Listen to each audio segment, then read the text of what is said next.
Thanks for tuning in. Today we're going to be reviewing the Magicshine HORI 1300 Pro bike headlight. The Magicshine HORI Pro headlight is the latest model in the Magicshine HORI headlight lineup. This takes the existing 1300 and adds even more connectivity with Ant Plus to make it even more versatile. Packaging wise, you can see it's very simple. You have the orange and black packaging that we see with other Magicshine products. Nice glossy representation of the headlight, and then specs printed on the sides. I'll go ahead and open this up. We'll go over the full specs. Retail price for this is $100, so it's about $10 more than the 1300S and about $20 more than the standard 1300. This has FTR LightSync with the remote included, so you can connect this with a taillight and then control them with a single button. You also have dual-sided mounting with this light, which is a really cool feature, so you can put this underneath your out front mount or on top. This also has the Shimano Di2 connectivity, so you can control the light using the hood buttons on the Shimano Di2 setup. And again, you have Ant Plus with this one, which is really cool. So again, connect to GPS and you can have light control there. Check the battery status, change the mode. And again, with this one, you get a dual beam. So it's very nice. You get either a sharp beam cutoff or you have the standard cone shape. So if you're riding off-road, you can get a lot of light. As far as what comes with it, you can see you have the headlight.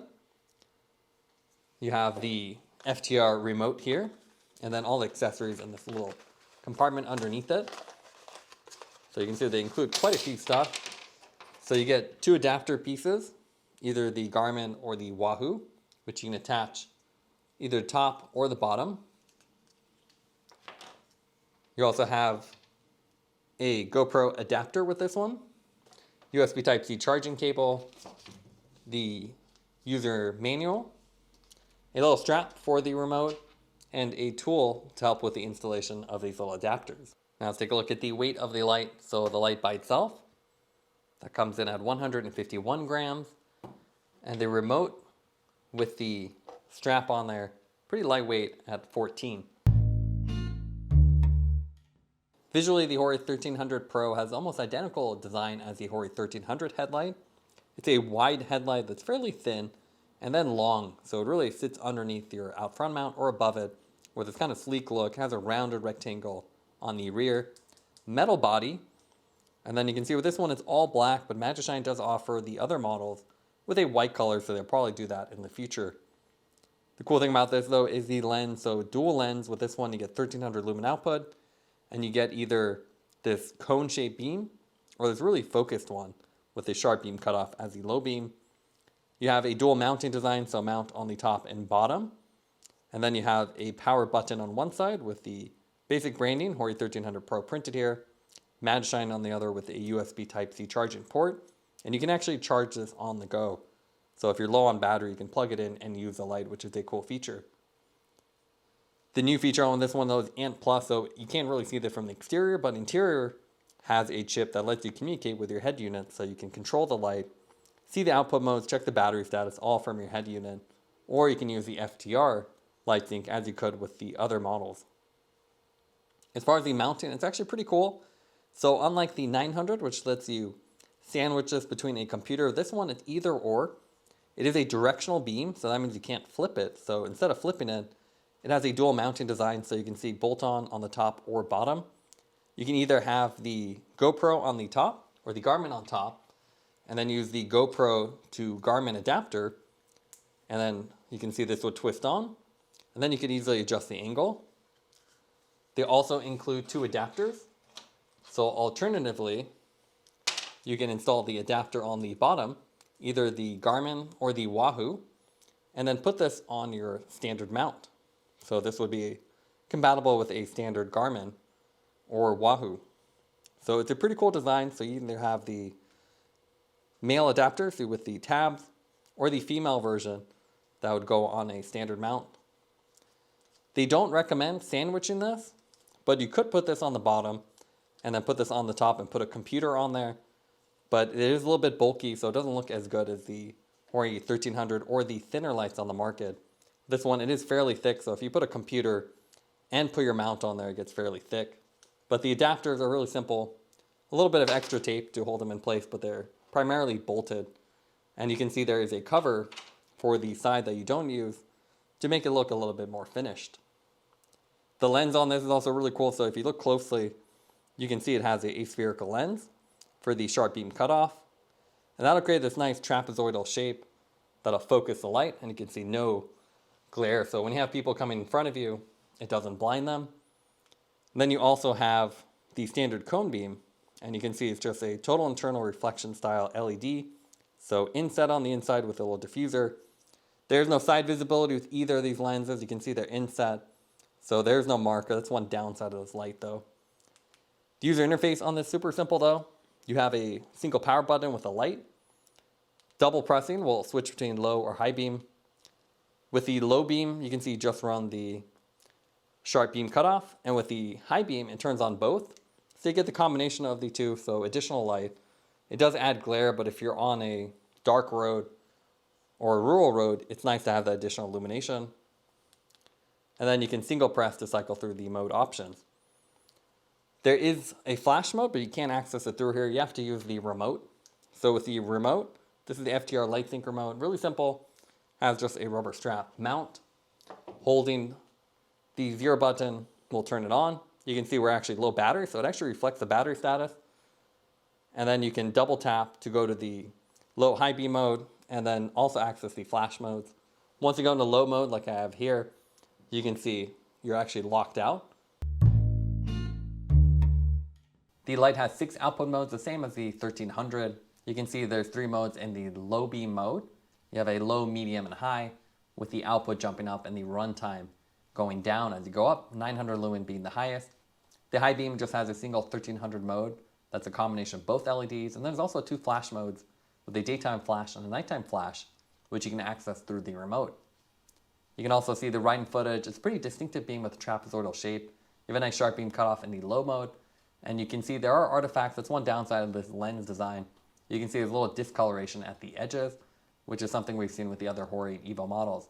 But otherwise, it's a nice wide beam. It's almost 2 lanes width, so you can definitely see the whole trail. And you can see it really focuses light on the ground rather than the trees. So definitely cool light. The medium and high modes are more than enough on dark trails. And then if you're going really fast or off-road, you can use the high beam mode with the dual mode. That gives you the combination of that cone beam, as you can see here, and the low beam mode. So you get the best of both worlds, as just a sharp beam cutoff can be limited. So you can see here with the cone mode, you can see around corners and additional visibility, which is really important. But overall, really nice light. And with the FTR LightSync, you can connect it with the rear light, and you have the additional connectivity with the GPS head unit. So a lot more ways to control it instead of just a single remote or the button on the actual device. So it's a pretty good light at 1300 lumens, also more than bright enough. And the run times are pretty decent too, so you can get 5-6 hour rides if you stick to medium or lower. Here you can see the FTR light mode with the See Me Pro on the rear. And you can see you can turn both lights on and off by holding one button.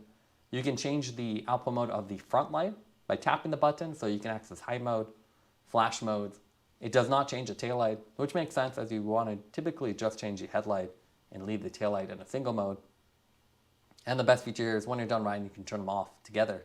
Here you can see a mounted on the bottom. You have tons of options here though. You can put a computer on top of this if you put the adapter plate. But you can see it's a pretty clean light, and if you put on the bottom, it's a nice way to use a GoPro to Garmin adapter, and then you can adjust the angle really easily. Now we've actually reviewed quite a few Magicshine lights, including the standard HORI 1300. You can see we have the white version here, and it's essentially the same light. The outer dimensions are identical. It has the same battery. You can see I've just flipped the mount on here, but it has the same mounting design. The only difference really is the branding on here, and the fact that the Christmas version has a little more graphics on there. But otherwise, same light. The nice thing about the Pro now is that you get the ANT Plus connectivity. So if you want to use that, this is the light to get. If you don't care about that, I would go with the cheaper standard 1300. It gives you the same output, same battery. Compared to the Evo 1700, you can see much larger. It's a different form factor. What I like about the HORI 1300 is it's more narrow. It's less tall. So this one's a little bit more awkward, while this is thinner and wider. They both have the sharp beam cutoff, but this one's a bigger lens. And it doesn't have the bigger high beam here with the cone shape. So if you ride rural roads, off-road, This is the better option as you have the dual lens, while the other lights just give you a taller sharp beam cutoff, but doesn't give you the same coverage as standard cone shape. They also have the Evo 1300, so same output, but again, just the sharp beam cutoff. So it's a nice feature, but again, if you're riding off-road, I would recommend kind of this dual beam shape, as it'll light up the trees and everything around you, which you want when you're going around corners or up and down. Again, different form factors. It's nice and compact compared to this much longer one, but double the width. I also like the fact that Magicshine is using more of these aspherical lenses versus the cheaper kind of redirect light style of the Trek Commuter Pro.